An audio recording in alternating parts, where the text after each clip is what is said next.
to meet you. So the way we kind of have it set up is past, present, and future. Okay. So I'll be focusing on your childhood up to college. Ah.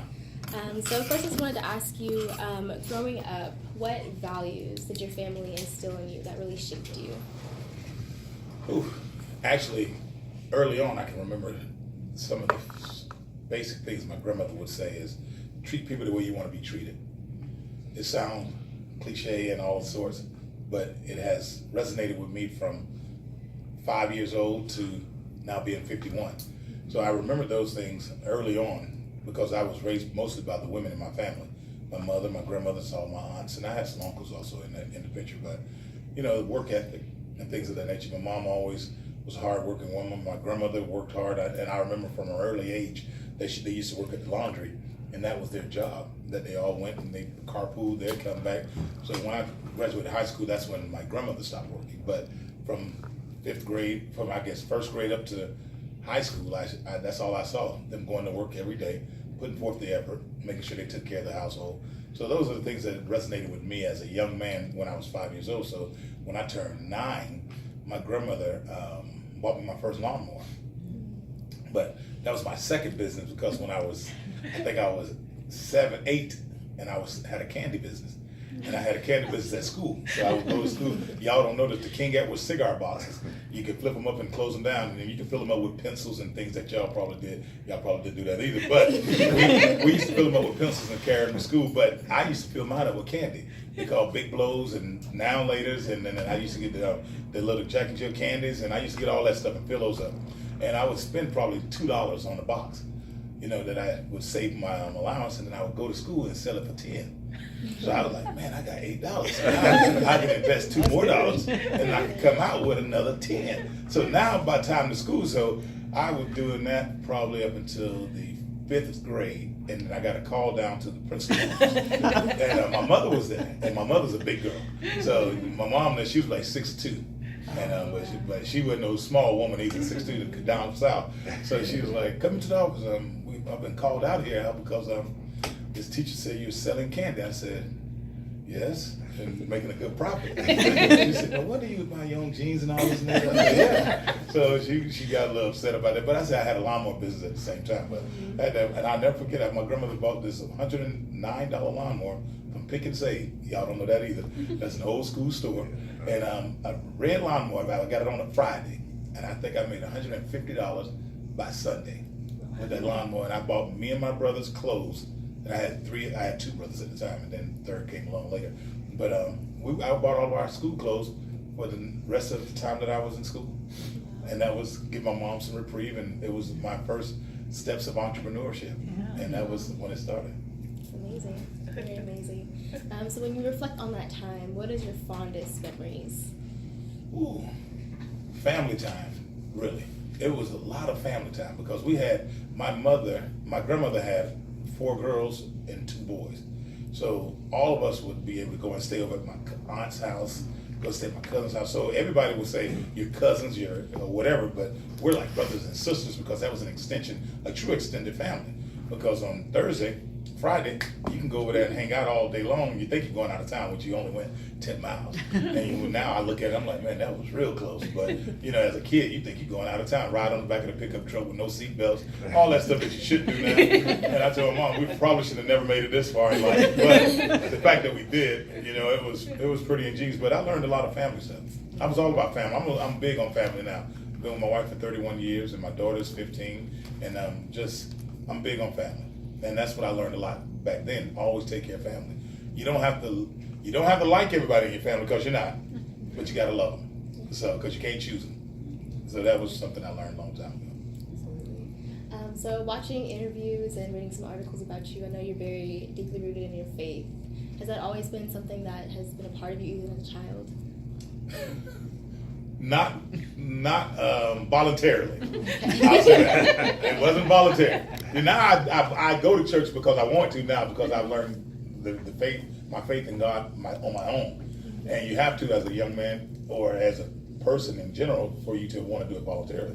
When I was younger, like you asked, my grandmother and my aunt, well, starting with my aunt, if you go to her house, like I was telling you earlier, you want to go and hang out with her sons and daughters, you can come over, but on Sunday, you're going to church. So And then we went to church, but they were more like Pentecostal or something like that. So they go to church at 7:30. They don't get home at 7:30. I like, well, how we gonna be going that long?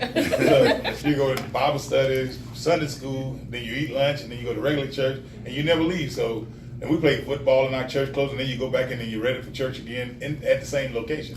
So those things, I wouldn't say forced upon me, but it was already, they could see that you needed to be there and needed that in your life. So, and then as I transitioned to becoming a young man playing basketball, going to the University of Texas, come home in the summertime after I finished college, I would go to church with my grandmother every Sunday. I would look forward to it because in school, in college, we would have Bible studies and prayer studies with all of my teammates. So I started a prayer class with my teammates and another friend of mine, Travis Mays. We started that when we were in college. So we were like 18, 19 years old at the time and started something like that. So it started early on, but now it has resonated to the point of understanding your true worth and value of what you're supposed to do with your faith, and not just shun the fact that you got to show people that this is what God does for you. This is what God can do for you, and this is all through God and not through myself and my works only. So, was there an event that occurred or something that happened that made you realize that, or made you want to go voluntarily and start those organizations? Yeah, tough times in college. So when you're going from Jacksonville, Florida, to University of Texas, and you're playing you're playing college basketball at that high level, you get some moments where it's tough. You got some tough classes, you got some tough games, you got some tough coaches, and you can't call on nobody but God. And I'm like, so we need these Bible studies to keep us grounded, because when you're no longer under your parents' roof and you have idle time. I went to junior college in Jacksonville, so I would go to my grandmother's house for dinner on Sunday. So I still was in a controlled environment. You go to University of Texas where there's 48,000 people, 1,800 of them African American, and then now you're in a place where you get a chance to do whatever you want to do, whenever you want to do. You don't have to go to class if you don't want to. You do, and then you start saying, then we have the Soul Night, which is African American Party Night on Fridays. So you're doing all this stuff. So we doing all the kind of stuff, going to the games. You got the frat houses. You can do anything you want, but you better get your grades, and you realize that right away. And so the foundation of being centered in Christ, and that, obviously is not being a perfect person, but trying to be the best person you could be that every day going forward. And that's what I was trying to always do, just be a better person every day. Awesome. So being so deeply rooted in your faith, how has that influenced your business choices when starting a business? You know, it's funny. So today I can show you right now, I've been in the car business for 18 years. I've been in business for 6 here. So now all my guys, they can come in there, they'll see different quotes from me. So every Sunday I send quotes out to them before I go to church. I go to church at 7:45. So I've been doing that ever since I got here, 6 years. So we have this string line, and I would always send out, hey, kiss your family, hug him, thank God for what you have. And very, very subtle things. So now I get guys coming to my office that 2 of them are preachers now that come and talk and send me quotes. So now you see all of them having these daily scriptures that they send, and they come to my office. You get 2 things when you come to my office. You get a chance to do curls with those 35-pound weights for a conversation. So that's your entry fee for a conversation. So I don't get a lot of visitors. So I tell them, if you're going to visit, that's why they call me all the time. Boss man, I say, nah, man, come on up. No, boss man, I need to ask you something right now. But yeah, whatever. So they don't come up because they don't want to do no curls. And then the second thing they see on my desk is a Bible. And then I have a daily devotion.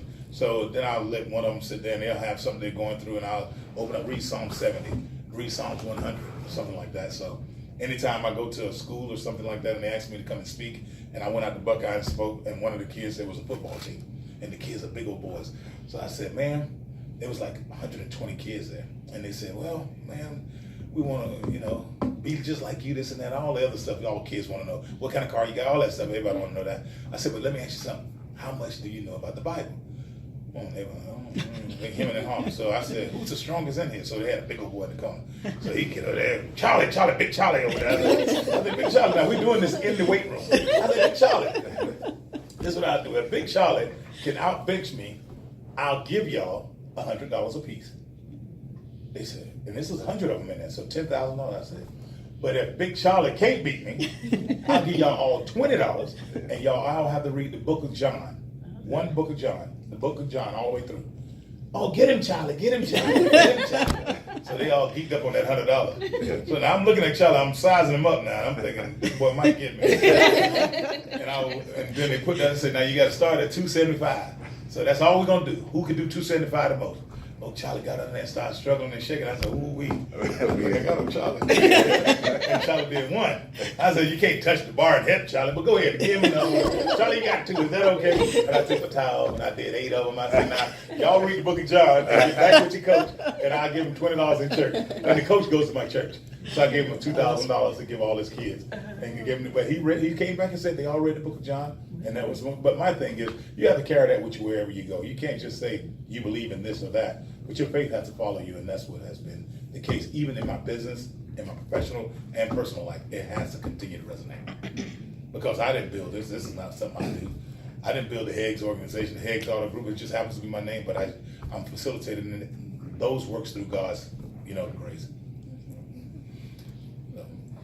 So in college, what do you think is one of or some of the most essential things you learned that helped you in your future journey of entrepreneurship?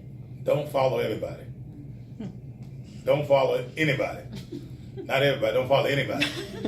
Forget anybody. Because some people you think you can follow, but no, I don't follow nobody. If I do anything, I had to make a decision on my own. I'm responsible for that decision I made. I tell my daughter all the time, I say, you're 15.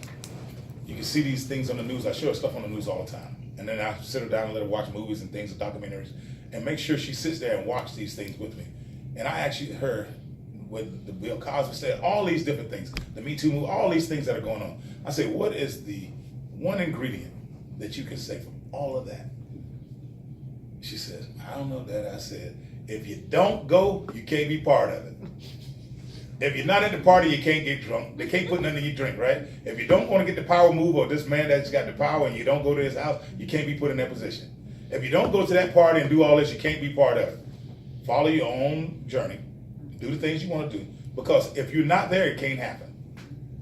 But when you get there, anything can happen. So that's one thing I knew then. And I made sure to keep that focus on that. And I do it now to this day in this business. Will I elevate it? Do whatever I do with it, I have to make that decision. But based on God's journey for me. Anything else?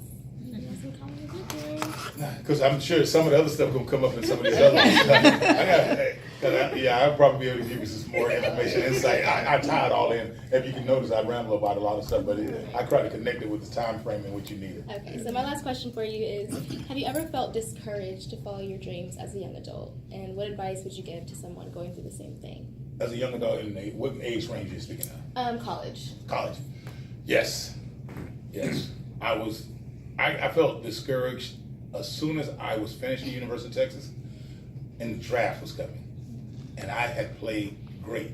I averaged 20 points a game, 9 rebounds, top field goal percentage scorer, not extremely athletic, but very good player. So I'm thinking, man, I'm one of the top scorers in this whole Southwest Conference. I'm gonna get him drafted. So I'm sitting on the couch at home and the draft is on. No family members, everybody, they didn't even know the draft was on. I did not talk about anything because I didn't know what was gonna happen. So I'm looking at it. So at that time, they dropped the drafts from 8 rounds to 2.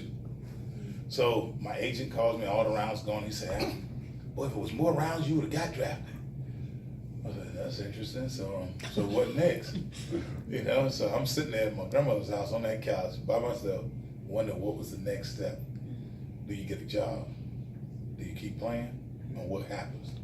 So fortunately, I got a chance to go to the CBA and play a little bit more. And then extended that to 13 years. But at the same time, I got on my knees and prayed, hey God, you're gonna have to give me something.